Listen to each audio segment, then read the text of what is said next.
Alrighty then. Okay. We'll we'll record. Okay, Rosalyn, here we go. Okay. Hey, Alrighty Rosalyn. then. Okay.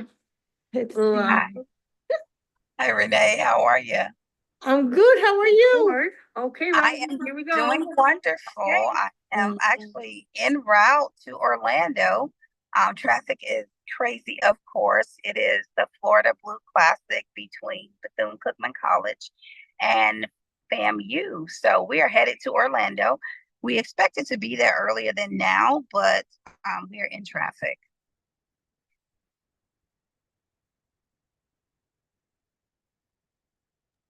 That's just fine as long as you made it. Um, this no, I'm just fooling around here with this. Okay. Okay, here we go. All right. So you're in Orlando, huh? And Not quite. We're en route. Um, okay. Oh boy, you've got a ways to go. yeah, Oh my gosh. it's only about 45 minutes from my home, but of course the traffic is horrendous. So it's taken us probably maybe double or triple the time to get there. Oh man. Well, I'll introduce you. We just sort of jumped in here. Okay. We're in the midst of royalty. Today we have Rosalind Kennedy, Miss Blind Diva of 2024. Congratulations, Thank Rosalind. you. Thank you so much, Renee. So, I was wondering, tell us a little bit about it. What happened? How did this come to be? Okay. Well, of course, pageantry was never something that had crossed my mind. And Goddess Johnson told me a few months past that I nominated you for the Miss Blind Diva pageant. So I'm like, oh, really, me? And she was like, yes. So that's how it came to be. The process, however, was very long, very challenging, sometimes frustrating, but has been very rewarding. It's a lot of work. It takes much preparation. You have to have the right mindset, the right attitude, and most importantly, you have to have that self confidence to believe that you can do, what it is you set your mind to. Now, what are your duties as Miss Blind Diva? My duties as Miss Blind Diva is pretty much the same duties that I have being a blind woman, and also, as you know, starting my own nonprofit for the blind is to empower others, to just be that example and that beaming light to let others who are visually impaired or blind know that they can do or accomplish anything they set their mind to. Another role is also to advocate and create self-awareness for society to let them know that we are looking for equality and inclusivity, and we want to be recognized. We don't want to be left out in the cold anymore or ignored. That we are here, we are blind, but yet we are in careers, we are furthering our education, we are entrepreneurs, we are, parents. We do everything. We just have a more creative way of doing so. That's right. You just have to do things in a different way, right? Yes, exactly. Now, I always think, and you tell me what you think. I know we often say that we empower others, but isn't it really our own responsibility to empower ourselves? It is, Renee, and that's a very good point that you're making.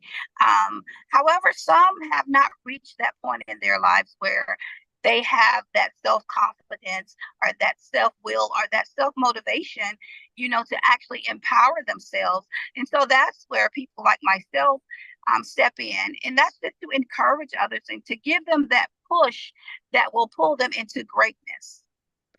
Well, that's a great point, because I think a lot of us, in a lot of ways, most of us, whether we're blind or not, we like to fly under the radar, not make waves or anything. Right, And exactly. basically, you're like slapping the water, making the waves, Yes, yes, calling yes, attention. yes. But that's great. So, are you going to be traveling around the country? Yeah, there is one of the slogans, the organization that created and founded the pageant, Miss Blind Diva Empowerment, is Eyes Like Mine Foundation, and they are based out of Newark, New Jersey. And the founders are Crystal Allen and Naquilla Wright Prego. And one of the slogans, the hashtags that we use is blind, booked, and busy. It's going to be a busy year. It's going to be a busy year, but when you have that passion and that love and that self-driven motivation to empower others, I'm ready to do it because it's a blessing within itself. And I'm getting a lot out of it, by giving to a lot of others. So it's going to be some traveling involved. Actually, we are planning our schedule of events for the upcoming year. It's in process right now. That's wonderful. Do you now it's Blind Diva, but do you help to empower young blind men as well?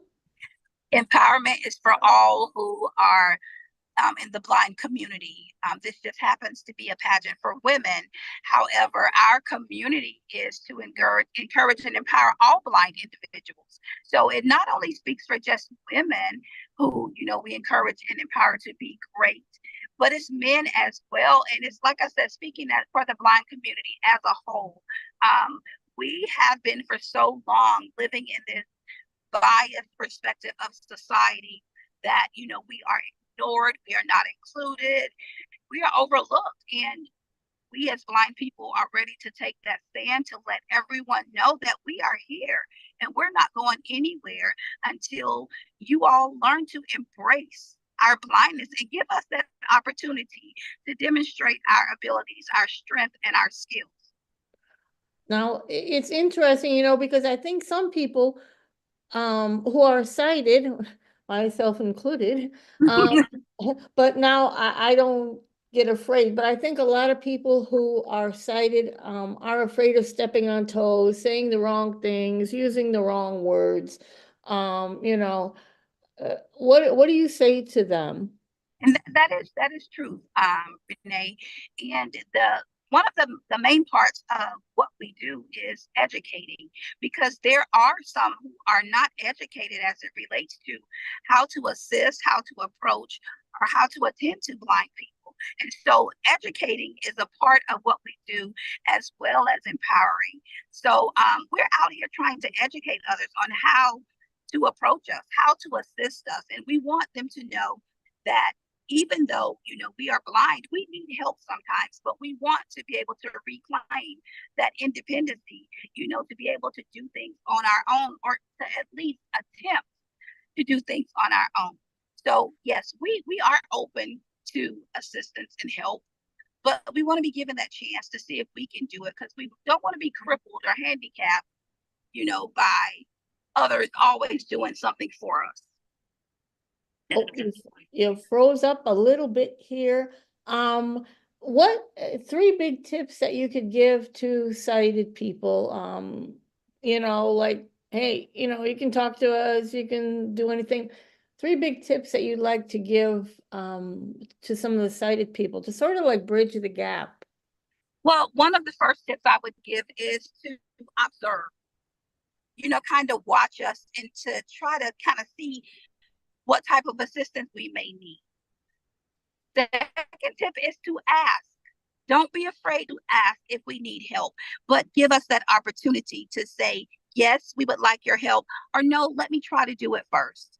And then another tip is to respect our space. As you would any other human, right? Yes, exactly. Well, I see a little person back there. Yes, I do have, my daughter is driving me. Her name is Dynasty, and I have my two youngest granddaughters, Makayla and Malia. Makayla was fortunate enough to be on stage with me for the pageant. There was a category called Miss Blind Diva, Diva and Me. And that was where we had an opportunity to bring one of our smaller, younger divas on stage with us so that they can get that experience of what it's like to actually be in the midst of a diva and to be a little diva. And so Makayla, my 7-year-old granddaughter, was on stage with me for the Diva and Me category of the pageant. Oh, that's so great. That's really It was wonderful. awesome. Did you get an extra bit of energy from her? Yes, I did. She said some very sweet things that kind of made me chuckle up. And they have grandkids have a way of getting under your skin and in a way get whatever they want from you. So she said some beautiful things about her grandma, and yeah, that made me feel real special. Oh, that's great. I asked you that question because I remember when my daughter was smaller, and now when my grandchildren, they're at the age. Sometimes, you yourself, you don't want to admit it, but you feel a little nervous about something. And I always got an extra amount of energy around my daughter, around my Yes. grandchildren. Hmm. It's like, okay, I can do that. Yeah, I had a lot of people say, wouldn't it be great if you could have the grandkids before the kids? If that was possible, that would be great. They are something special. Or even look at your children as if they were your grandchildren and lighten up on yourself a little bit, Yeah, yeah, have a little more sense of humor or things like that. I always try to do that too. But you're right, you get a little nervous when it's your own child because you feel right. like they have to, they're representing you. So Exactly, exactly. so what are you doing for Thanksgiving? Are you on the way to a Thanksgiving destination? No, actually, I'm not. This was my last work day. I work for the public school system, and we are off all next week. So actually, we are heading to a, a Florida Classic. It's Bethune-Cookman College and FAMU, and Ah, they have yeah. the Florida Blue Classic in Orlando. And actually, this is my first time going since they've moved it to Orlando. They were in Tampa for years. But this is my first time going to the one in Orlando. So me, my daughter, and my grandkids are going to go over for the weekend and watch the Battle of the Bands and just hang out and have a good time. Oh my God, how cool is that? Well, do Yes. you have any Thanksgiving food tips for us? Are you going to be cooking or? I'm going to be chipping in this year and cooking. I'm not going to be preparing the entire Thanksgiving meal. My son is going to be in another state for Thanksgiving, and family is just kind of spread it out this year. So we are going to just do a few dishes and go over to a relative's house and join in with them for Thanksgiving. So I won't be so tired when it's time to return to work the following Monday because I don't have to do all the cooking. So that's what Thanksgiving is looking like for us this year. Well, what kind of tips do you have for when you do cook? One tip I have is to do some prepping the night before. It will save you a lot of time and a lot of energy. And I had to learn that the hard way, Renee, because I like everything fresh, but it's just impossible, especially when you're preparing so many different dishes for so many people. It's impossible to get everything done the morning of. So I learned to start doing my prepping, as early as maybe 2 or 3 days before, Mhm. and then that way when it's time to get everything in the oven, it's already put together. The onions are chopped, the celery's chopped, everything is already ready to just be combined and prepared. Now, it's interesting because I just saw a couple of recipes today. I was going over them, and they had a recipe for do ahead gravy or do ahead dressing and things like Mhm. that. But I'm Mhm. like you, I get up at 5 on Thanksgiving and just start Mhm. throwing Mhm. everything together. But Yeah, this year I may be a little more relaxed and do some things ahead of time as well. yeah, yeah, yeah. It helps. It really helps. And it still guarantees that freshness of your food because it's actually cooked the same day. You just kind of like the things that you can put together that won't ruin so quickly. You can go ahead and do that. So that it helps out. It helps out a lot. And you're not so tired that you can't enjoy Thanksgiving Day. Right. Do you have any special hacks that you want to share with the audience? Any special what? I'm sorry, I didn't hear you. Any special Thanksgiving hacks that maybe are your very own that you've done over the years? Let me see. It's been more so traditional. I will say trying something untraditional for a change is always fun. And I'm finding that a lot of people are doing that this year. Talk to a few people that are doing seafood. Some people are doing barbecue. So one little hack would be try something different or incorporate something new or untraditional in your traditional Thanksgiving dinner and see how that Oh, that's a great idea. works. That's a great idea because most of us are all locked into the turkey and the Yeah, stuff, the yeah, pumpkin pie. yeah. So something new is fun, especially with the younger kids. We can eat turkey dressing and mac and cheese and collard greens, you know, day after day. But the younger kids, they like something new, fun, and exciting. So trying something different or incorporating something, not so traditional in your Thanksgiving meal Like key would lime pie. yeah, yeah, yeah. Well, in Florida, that's almost kind of traditional too. Traditional, exactly, depending on where you live, right? Exactly. Oh, that's So, great. Well, right, that is so true. do you have any advice for anyone, who may want to be in the Blind Diva pageant? Yes, I do. I do. First, I will say, not only did I win the Miss Blind Diva, which is the ultimate crown of the pageant, but I was also crowned Miss Independent. So, just a real brief audio description for my blind friends or my blind community that may be on live today. I am actually wearing my Miss Independent crown today, which is not as tall as the ultimate crown, but I knew I was going to be in the car. And so I thought this one would be more convenient. I have dark, long, curly hair. I have on some Coach glasses.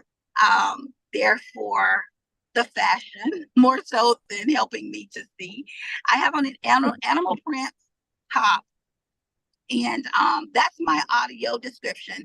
But yes, advice for anyone who is interested in the pageant.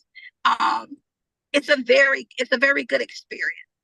I will say you get what you put into it, and preparation is key.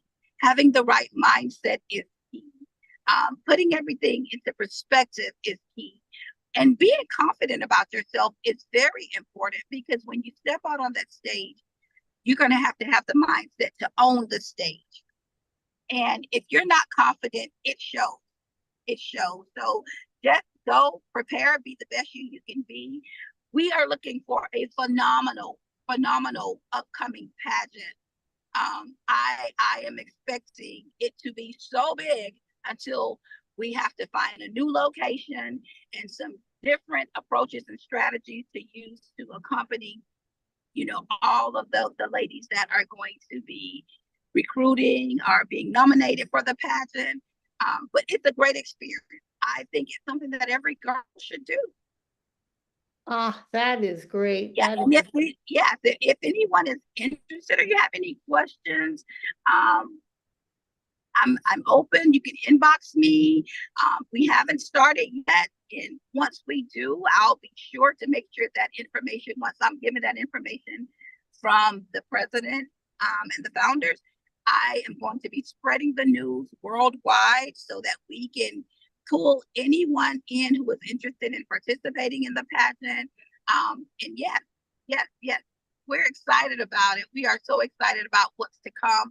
Every year, the purpose is for each diva to add something new to enhance what has already been established by our predecessors. And that's my job this year to, add something new, to inject some new ideas for the progression of the pageant.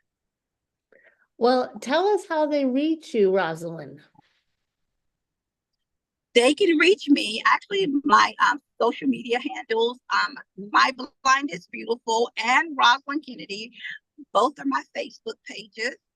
You can reach me also through my organization, which is My Blind is Beautiful. The website is myblindisbeautiful.com. The email address is myblindisbeautiful.vision@gmail.com. The business phone is 863-944-2007. And if you have any other questions regarding the pageant, even to see a list of other my other predecessors, you can actually go on the Eyes Like Mine website. That's eyeslikeMine.org. And there's some information about the organization who established and founded this great pageant. And anyone who's available will be more than happy to give you any information that they can give you. But as I stated, registration will be opening the spring of next year, and the information will also be made readily available then. But if you have any questions regarding my experience in the pageant, or any tips or anything to kind of help you prepare for whether it's the talent competition, whether it's the fun fashion, any of the other categories, feel free to reach out to me and I will be glad to answer any questions that I can. And those questions that I cannot answer, I will pass along to one of my predecessors. And between all of us, we will get you the answers that you need. Well, thank you so much, Rosalyn. I really appreciate it. And again, this was I'm Renee Rentmeester, creator, executive producer of the Cooking Without Looking TV show. This was a Friday happy hour with Rosalyn Kennedy. Yes. Blind Diva 2024. Yes. If you want to reach out to us, we're at www.cookingwithoutlooking.tv.wordpress.com. If that's too long to remember, just Google Cooking Without Looking and you will find us. And when you go to our YouTube channel, it's Cooking Without Looking on YouTube. And that please like and subscribe and share. So thank you so much, Rosalyn. Thank you, Renee, for having me. Thank you so much for all you do. Just being so supportive in every aspect. I'm just assured that every time I post or look on my page, I'm going to see Renee's name. And I just want to personally thank you for being so supportive and just always, being there at the right time and reaching out and giving me the opportunity to even have been on the Cooking Without Looking show to prepare that Philly steak lasagna. And then I think this is 2 or maybe 3 happy hour shows you invited me to do. So I am grateful for the opportunity to be here with you, Renee. Well, no problem. We love having you, Rosalyn. Thank you so much. You guys drive safely and have a wonderful holiday. You as well, Renee. Happy Thanksgiving. Happy Thanksgiving, everyone. Thank you. Talk soon, Renee. Bye-bye. Bye-bye.